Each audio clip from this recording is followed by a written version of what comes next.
Good evening, everyone, and welcome to Arizona Illustrated for Friday, the 31st of August, 2012. I'm Jim Ninsall, host of Political Roundtable, our weekly analysis and commentary on local, state, and national politics. Tonight on the Roundtable, we'll discuss how the dust is settling in the wake of this week's primary and talk about some of the key races to watch in the November general election. We'll also catch up with the latest on downtown revitalization. Joining me this evening is Pima County Democratic Chairman Jeff Rogers, Republican strategist Amy Lynn Gordon, and Tucson City Councilman Steve Kosachik. Thanks to all of you for being here. Amy Lynn, welcome back to the Roundtable. Will Cardin lost pretty big to Jeff Flake. Flake had a really good night on Tuesday. Have we seen the last of Will Cardin, do you think? You know, I'm not sure. I think that his wallet definitely took a hit. There was a lot of money spent. Jeff Flake has great name ID and was really able to get out his message. You know, I'm not sure what Will's going to do. I certainly haven't talked to him, but like I said last time I was here, primaries are good for the system, and now it's on to Carmona, and I think that's going to be an easy race for Congressman Flake as well. That's shaping up to be the marquee race in Arizona. I think a lot of people are going to have their eye on that, and it looks like Jeff Flake is already out with the message that that Richard Carmona will be a rubber stamp for the Obama administration, if there is an Obama administration. What do you think Flake needs to do to win this race? Well, I think Flake needs to point out the one thing that is one of the primary concerns in this election cycle, that Carmona supports Obamacare. And overwhelmingly, people are scared of that. It makes $716 billion in cuts to Medicare. It raises taxes. It's going to kill jobs and business. And that's going to be the deciding factor in this race, I believe. And Jeff's got a great record. And Steve, you've crossed party lines to support Richard Carmona in this race. What do you think Richard Carmona has to do? Well, a couple of things. First of all, I've spoken to Richard Carmona, and his position on the Affordable Health Care Act is that we need to fix what needs to be fixed, and we need to retain what needs to be retained. Don't throw the baby out with the bathwater. So that's an overstatement. For the Flake campaign to be already running ads saying that he is the hand-picked candidate of the Obama administration is just the height of hypocrisy. Richard Carmona was the hand-picked candidate of the Republican Party when they wanted him to run for governor, when they wanted him for Homeland Security, and when the Congress unanimously approved him for Surgeon General. So what you're going to see is the Carmona campaign amping up their Southern Arizona presence here in the next little while, and he has got a legitimate shot of winning this thing because this guy's the real deal. And Jeff, Nate Silver, the New York Times polling guru, puts, I think, Flake at about a 75% chance of victory here. I think he's overstating it. I think he needs to meet Dr. Carmona. We really do think that he is the real deal. I mean, this is a guy who's not only a veteran of the Vietnam War and was a decorated Army medic, but was also not only the Surgeon General, but a member of the SWAT team, a doctor. He brought the first trauma facility to Tucson, the first one we had. This is a man that is a genuine American hero, and all we need to do to win this race is get him introduced to people, because as I've said before, when we look at the polls in this race and you drill down, when people know who these two people are, Carmona's way ahead. The problem he has right now is he just doesn't quite have the name ID yet, and we'll take care of that. We'll have him introduced to the rest of the state, and they'll know him as well as we do here in Southern Arizona. And the problem Flake has is Flake is just, we're now exposing his extreme positions. I mean, this is a guy who voted with Aiken. Remember Mr. Aiken, the guy who says legitimate rape. He voted for that same bill to redefine the definition of rape and call it forcible rape. So, you know, he's way out there, and he's been quoted many times as supporting abortion only when the life of the mother is at stake. So he's got, and that's just on one women's issue, not only, and you look at all of his other so-called credentials. The other problem that Flake has is the business community is not going to support him. Dr. Carmona is meeting with business leaders all across this state, and they're all saying, you know, in all the time he's been in Congress, we can't get the guy's ear. He won't return our phone calls, doesn't meet with us. He doesn't care about the business community and the jobs in this state. Amy Lynn, you want to say anything here? Well, I disagree, obviously, respectfully, but I think that the business community will be behind Congressman Flake. I think that it was evident that he has overwhelming support, at least from Republicans, in this primary election. I mean, he had a huge win even with all of the attacks being leveled at him. And if they didn't stick then, I don't think they're going to stick in the general. Changing the subject from Obamacare to something else is what the Democrats are going to continue to do throughout this election cycle, and it's not going to work. And we should say you're working for Jonathan Payton, the Correct. congressional candidate who also won big on Tuesday night Correct. in the new District 1, which is northern part of Pima County, but also the northern part of the state. And that looks like it's going to be the most competitive race, at least in southern Arizona, for a congressional seat. Where do you think Jonathan Payton needs to win this race? I think he needs to keep doing what he's been doing. I think he needs to talk about Ann Kirkpatrick's record of supporting Obamacare, supporting cuts to Medicare. And he's been out. He's been out in the district. He's been all over. And she has not been. She ran away from her constituents in Holbrook, which is one of the reasons why they fired her 2 years ago. And that doesn't work still to this day. Jonathan's put lots and lots of miles on his car. He continues to do so. And, just to point out, his win in a four-way primary on Tuesday was a larger margin than her win in a two-way primary on Tuesday. 1 out of every 3 Democrats said, we don't want you on the ticket again. I think that's telling. Well, I don't think you're going to find people who voted for Winona Benali Baldenegro voting for Jonathan Payton. Maybe they don't vote at all. I don't think that's going to happen. Look, you've got a carpetbagger in the case of Payton who never lived in that district in his entire life. Yet you've got a woman like Ann Kirkpatrick whose family roots go back 100 years in that district. Her father was a storekeeper and close to one of the reservations. Her mother was a school teacher there. She was born in that district. She's lived in that district almost her entire life, except for the period of time she was down here in Pima County. So she knows a little bit about us down here. She went to the U of A graduate. She's a U of A law graduate, and she worked for the county attorney's office down here as a prosecutor for some time before going back up to Coconino County and working as a prosecutor. So this is a woman that district knows and knows very well. She lost by the slimmest of margins in 2010 in what was a really wave election year in which lots of people lost who wouldn't lose in a normal year. We're not going to see an election like that in 30 years or more. So she has the ear of that district. She knows the residents of that district. And just recently it was exposed to the Center for Arizona Progress. I think it was that family group. Center for Arizona Policy. That's it, Center for Arizona Policy, that he had said that he wants to further trim back gambling in Arizona. And the tribes are not going to like that. I mean, whether you're a fan of gambling or not, it's done remarkable things for the Native Americans in this state, and their social welfare, their education, and the economies on the reservations have been helped a great deal by Indian gaming. So I don't think Payday Payton's going to sell any better there than he sold down here. And hold on, because I know you're going to want to respond to a lot of that, but Steve, my orientation is a little more local than that. Let's talk about what Jonathan has been doing. He failed in his attempt to try and steal home rule by changing the election laws in Tucson. He failed in his attempt to craft legislation that would have taken money out of the City of Tucson General Fund and put it into the Rio Nuevo coffers. He is directly behind $72 million in litigation aimed at the taxpayers of this region.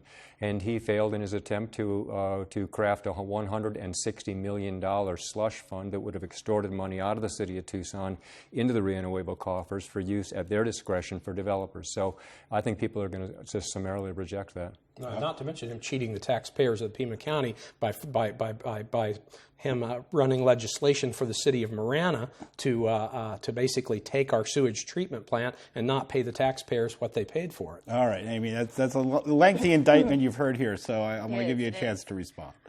There's a lot of talk about a lot of different things, particularly things that people in Tucson might not be happy with. People in Marana are happy with some of these things. I might point out that Marana is in the district and Tucson is not. The other topic that was brought up was gaming, and that was also clarified. Jonathan does support the Trent Franks legislation that keeps gaming on tribal land, on ancestral and Aboriginal land. Legislation, by the way, that is supported by most of the tribes in Congressional District 1. So to say that he doesn't support the tribes is incorrect. It's a lie. I think that one question that needs to be asked is, where does Ann Kirkpatrick stand on this? Because she refuses to answer whether or not she supports that legislation or not. She will not give a yes or no. And this involves a casino potentially in Glendale for the Tohono O'odham tribe. Correct. You know, irrespective of whether or not the district lines are to the north or to the south, you have to run on a record of whether or not and to the extent to which you represented the constituents in the region in which you lived at the time you lived there. That's why he is going to carry that legacy of slush funds for Rio Nuevo up into this new area. $160 million extortion out of the city of Tucson into the Rio Nuevo slush fund is a part of his resume. He's got to run on that. And Jim, $716 billion in cuts to the seniors in CD1 is a part of Ann Kirkpatrick's resume. Now that's an absolute lie. Now we've heard this lie over and over and over again. FactCheck.org and PolitiFact and all these organizations have said that is an utter bald-faced lie. That seniors' benefits are not being cut. That what we're cutting is fraud and waste by insurance companies through the Medicare Advantage program. There are no benefits being lost to seniors, and this lie just keeps coming up over and over and over again. I mean, even the other night when Paul Ryan, some people are saying, set the record for the most lies in one speech. And they're now being branded as the most dishonest campaign in the history of America. So is that the kind of dishonest campaign Jonathan Payton's going to run? Or perhaps he's going to clarify his responses again, where he said in 2012 and in 2010 that he doesn't favor abortion except for the life of the mother at stake. Now he's saying, that was a mistake. I blame that on my staff, and I've got to clarify that. Well, now we found in 2010 he said the same thing. So he's up there with Mr. Aiken as being one of the most onerous right-wing Republicans around. Jim, nobody's going to buy the equating Jonathan to Aiken, and I think that is a desperate attempt to change the subject from Obamacare. All right. I want to take a moment to talk about Congressional District 3, and we will next week talk about Congressional District 2, where Ron Barber will face Martha McSally, but we've talked about that a lot in this program. And in Congressional District 3, we had this moment this week where Congressman Grijalva drew some attention to a comment by Gabrielle Salcedo Mercer, who said about Middle Easterners that she doesn't think that they should be here legally or illegally because they're here to cause harm to the American people. Jeff, what was your thoughts on that? You know, this woman's not ready for prime time. I mean, I have many Republican friends who tell me that you can expect probably a gaffe a week by her. She's just not prepared or qualified to be a congresswoman. And, these kinds of outlandish statements where she, takes a whole class of people from a whole part of the world and says, they're untrustworthy, they're all a bunch of terrorists. That's absolutely outrageous. And people from the Arab American Defense League have called for her to rescind that statement, to apologize for it. And all she tries to do is say, well, that was taken out of context. Well, I can read you the exact words she said, and I don't care what kind of context you put around these words, they're still the same. If you know Middle Easterners, a lot of them, they look Mexican, or they look like a lot of people in South America, dark skin, dark hair, and brown eyes, and they mix in. And those people, their only goal in life is to cause harm to the United States. So why do we want them here, either legally or illegally? I mean, that's pretty... Amy Lynn, Congressman Grijalva was very vulnerable, surprisingly vulnerable. 2 years ago, I spoke with the NRCC this week, and they said that race is not on their targeting map this year. Any chance you think that Grijalva's in any kind of trouble? It's going to be much tougher this time than it was last time because Congressman Grijalva is not going to make the same mistake he made, which is not paying enough attention or not campaigning as hard as he should. So, if they say it's not on the targeted list, I believe them. I think that they'll keep a close eye on it. It's certainly somewhere where somebody could become competitive. But I think that this is definitely this situation that happened this week is definitely an introduction into primetime politics, and I think that Gabby's going to have a tough time, but if she gets close, I have no doubt the NRCC will play. Gabby Mercer have a shot here? I think that she hasn't got a prayer. The woman has shown abysmal judgment. She was a part of a gun rally that was held outside of City Council chambers on the 1-month anniversary of the shooting of Gabby Giffords. It was a birthday in quotes. It was her birthday. It was held in quote in my honor because the gun owners of America didn't like a vote I had taken. And so to have a gun rally outside of council chambers with people packing iron, packing their guns, for a woman named Gabby on the 1-month anniversary of the shooting of Gabby Giffords is just an indication that, as Jeff said, she is not ready for prime time. As far as her being a superior candidate, Ruth McClung was a superior candidate to this. At least Ruth McClung could put 3 sentences together consecutively without stumbling over the words. And I want to talk about some of our local races.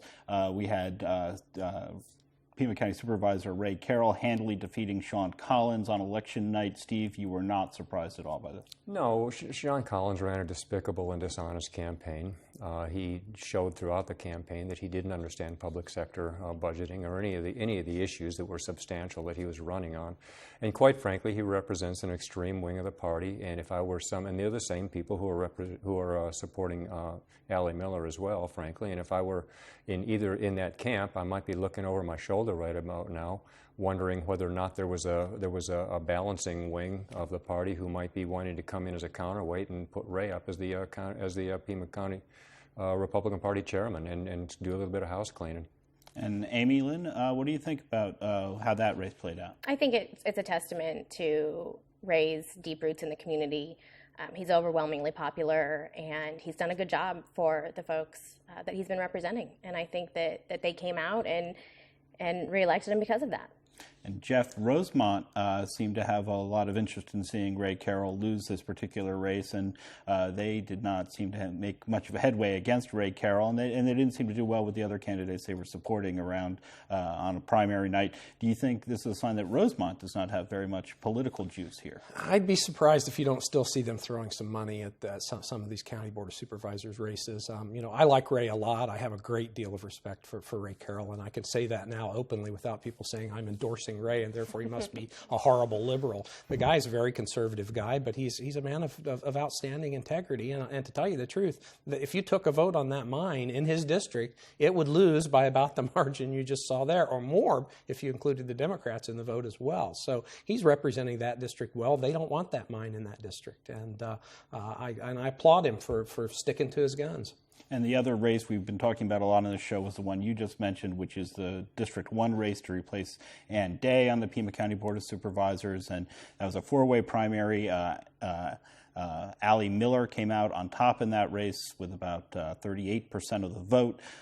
Amy Lynn, what do you think that Allie Miller had going for her in that race? Well, I think she had some support from sort of a new guard business community that proved to be beneficial to her. I also think that she had a lot of really strong grassroots support.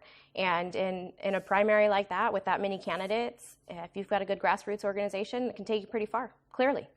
And you've been a little critical of her, I think. Well, what she had was an identifiable voting bloc that represented the same extreme wing of the party that was supporting Sean Collins. She made a campaign out of misunderstanding the county debt system, over one half of which is to fund clean water, federal clean water regulations as a result of the having to run a sewer system, and more of that for county HERF debt.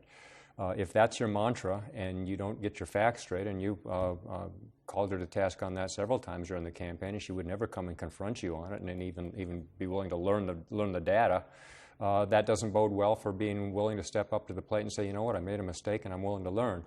The good news, though, is that there were 11,000 votes on the Republican side that rejected her and are now in a position to step up to the plate and look across party lines and take a hard, serious look at Nancy Young Wright, who is a quality person and deserves a serious look. And Jeff, you guys are hopeful with Allie's win that the Democrats might be able to win this, even though it's a pretty significant voter registration disadvantage for Democrats in that district. It's a tough district for us. If Mike Helen had won, we would have been sunk. I mean, he's another person that I have a lot of respect for, and very conservative guy as well. But I have a lot of respect for him, and he would have been a tough candidate for us. So in a way, the sort of Tea Party. I guess she was proud to be a part of the Patriot Tea Party, but now she's kind of running away from that label, realizing what that label means in a general election. So now we've been handed a game that we can win. Now we still have to do our work, but this is a district, and that we need to thank Ann Day for running for and holding on to and being a genuine public servant for a really long period of time. And it's hard for me to think of Allie Miller sitting in Ann Day's chair. I mean, that's a chair that it's just I can't hardly see her sitting in that chair. So Nancy Youngright brings a lot to bear. I mean, in that district, she helped reform Amphi schools over a 10-year period of time, and then it was in the legislature for a term and a half. So I think representing much of that same area. So I think she's someone that will appeal to the Mike Helen voters and the independents, and certainly will turn the Democrats out for her. And I had a story in the Weekly this week about some complaints that were filed by both Mike Helen and Stuart McDaniel, Republicans in that race, who were concerned about some independent expenditure money that was being spent in that district on Allie's behalf by the same firm that had represented Miller earlier in the campaign. I spoke with Deb Weisel at Tagline Media. She says she's no longer representing the Miller campaign, and she's representing just these independent expenditures. But could this be a problem for her moving forward, Jeff? Yeah, this is a pretty murky area. I mean, you're not supposed to coordinate. The independent committee is not supposed to coordinate with the candidate or the candidate's agent or anything like that. Well, what it looks like is that all of that money was spent to Tagline by her, and there are other people with problems too. You've got the gentleman running against Richard Elias. He's spending money. One of his campaign donations says $500 to Tagline Media to set up a PAC, which is absolutely illegal, and there's just no way you can do that. But you're supposed to keep these boundaries, a brick wall between them, and there can be no communication, and so you can't coordinate in these independent committees, or it becomes illegal. So it looks like that's probably what happened here. But did they draw a line in the sand and say, okay, now I'm firing myself from your campaign, I'm going to take over these independent committees? We'll see. And Amy Lynn, this is the first time we've seen nonprofits getting involved at the local level down here. And of course, with the nonprofits, you don't even know who's contributing to them. Do you think this is a bad direction for American politics to take when you don't know who's funding campaigns? I don't. I think that people need to be able to spend their money the way that they want to.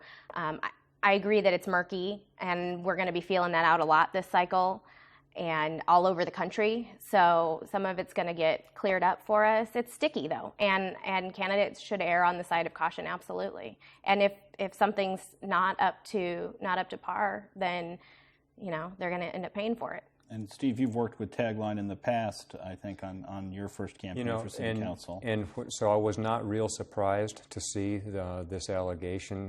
The limited experience I had with him, I will not be surprised to see if there's some cross-pollinating going on with that campaign. Frankly, Allie Miller has been running around taking credit for the FBI investigation with respect to the city and Rio Nuevo. She probably ought to focus a little bit more on a federal investigation that she might be facing right now. And Amy Lynn, in Mesa, a big defeat for former Senator Russell Pierce, trying to make a comeback and losing in a primary election. What's going on in the politics for the Pierce wing of the party up there? Well, I think there's several things going on. Bob Worsley is a great candidate. He's a good businessman, and people saw that. I think that people are seeing that you can be tough when it comes to securing the border, and you don't have to be inflammatory. And they don't want that anymore. And they sent a clear message to former Senator Russell Pierce that they don't want that anymore. And they were given a good option this time around and during the recall. So, they made the right decision, in my opinion. And Steve, your thoughts? Oh, I don't think there's any hidden message in this thing. It's, as Dr. Freud said, sometimes a cigar is just a cigar. I mean, good God, they said it during the recall election. They said it during this election. We're tired of being embarrassed by you, and just, enough, man. And that's a nice trend statewide. I mean, you had Lori Klein losing, you had John Fillmore beating Rich Crandall, you had Russell Pierce losing, and you had Russell Pierce's brother, Lester Pierce, losing for the Board of Supervisors. And there's a whole host of a few other things that happened like that. It was like, my God, there's some sanity in the Republican Party, and I really, really am pleased to see that. And some of these, they're very conservative people, but they're not crazy. Right. Crandall beat Fillmore. Yeah, I believe that went backwards. Yeah. Right. Yeah. Okay. Yeah. All right. And there's some other local races I wanted to get to, but we're going to have to save them for next week because I also want to talk about some of the city stuff that's going on, Steve. And in particular, you want to see what's going on with the hotels and downtown and the Rio Nuevo board at this point. Can you outline that a little bit? Yeah, we just adopted a policy where if you have a proposal that you think is ready for scrutiny, you go through the city manager's office. If it passes that step, it then comes to the mayor and council, and we either vote up or down as to whether or not to put it out to an independent third-party review.